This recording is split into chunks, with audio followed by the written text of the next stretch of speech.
teman-teman. Kami dari kelompok 10 akan mempresentasikan hasil observasi kami ke salah satu PKM yaitu Victoria Park. Sebelum itu, perkenalkan anggota kelompok kami. Saya Angelia, Saya Elisa, Saya Kurnia, Saya Doris. saya Iren. Selamat menyaksikan.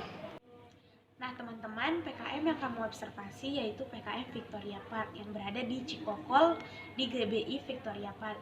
Nah, salah satu pendiri yaitu Ibu Iertantu merupakan jemaat di gereja tersebut sehingga mempermudah untuk memperkenalkan PKM tersebut dan mengajak anak-anak sekolah minggu untuk bisa belajar bersama gitu. Dan juga mahasiswa yang mengajar di situ itu berasal dari teacher college yang khususnya di program studi pendidikan sekolah dasar. Nah, durasi yang dibutuhkan dari UPH sendiri menuju ke PKM tersebut adalah sekitar 20 menit. Bisa menggunakan kendaraan umum berupa motor ataupun mobil. PKM Victoria Park didirikan oleh Bu Iertantu dan Bu Berta. Nah, mereka berdua adalah dosen di Teachers College.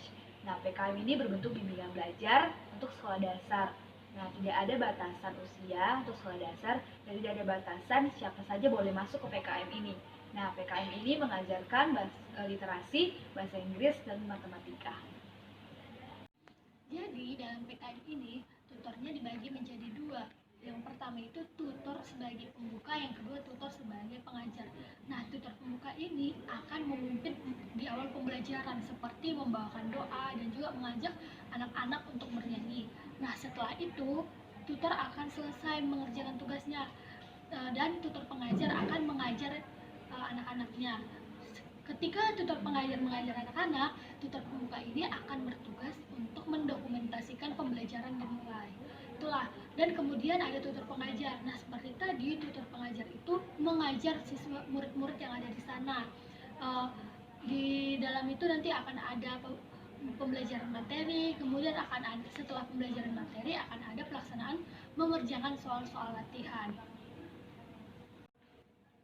Jadi anak-anak yang akan diajar tutor-tutor tadi yaitu kelas 1 sampai 6 SD. Kemudian mata pelajarannya itu ada matematika, ada bahasa Indonesia, dan ada bahasa Inggris. Nah, jadi dalam seminggu itu nanti akan ada satu pertemuan. Di dalam satu pertemuan itu akan mempelajari dua mata pelajaran. Misalnya nanti pertama akan pelajari bahasa Indonesia, setelah itu akan pelajari matematika. Nah, adapun kurun waktunya itu selama 50 menit. 10 menit untuk tutor pembuka dan 40 menit untuk tutor pengajar, yaitu untuk mengajar. Itulah yang akan dilaksanakan, yang kegiatan-kegiatan yang dilaksanakan di PKM tersebut. Nah, sekarang saya akan menjelaskan bagaimana sikap ataupun niat anak-anak itu pada saat belajar.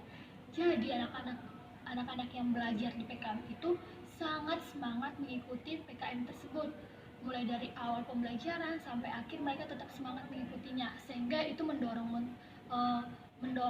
tutor-tutor untuk lebih semangat lagi mengajar.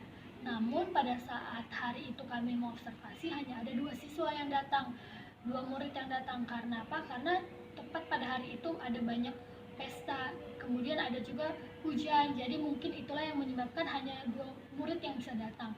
Tapi berdasarkan informasi yang kami dapat minggu lalu itu, tepat di hari pertama pembukaan PKM tersebut ada sebanyak 13 siswa atau 13 murid yang datang.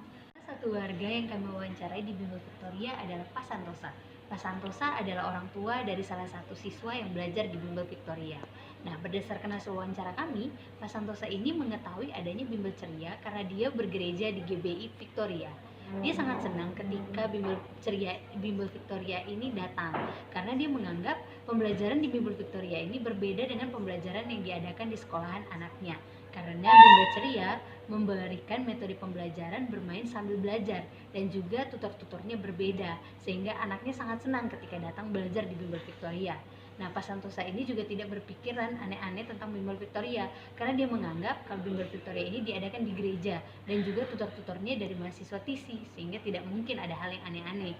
Nah, Pak Santosa ini juga berkata bahwa dia sangat senang ketika anaknya juga senang. Namanya orang tua, pasti dia bahagia ketika anaknya bahagia. Nah, yang kedua yang kami wawancarai adalah salah satu siswa yang belajar di Bimbel Victoria. Siswa ini juga sangat bahagia ketika dia belajar di Bimbel Victoria, dan dia berkata bahwa tutor-tutornya itu tidak terlalu lucu, tetapi dia bahagia ketika belajar di Bimbel Victoria.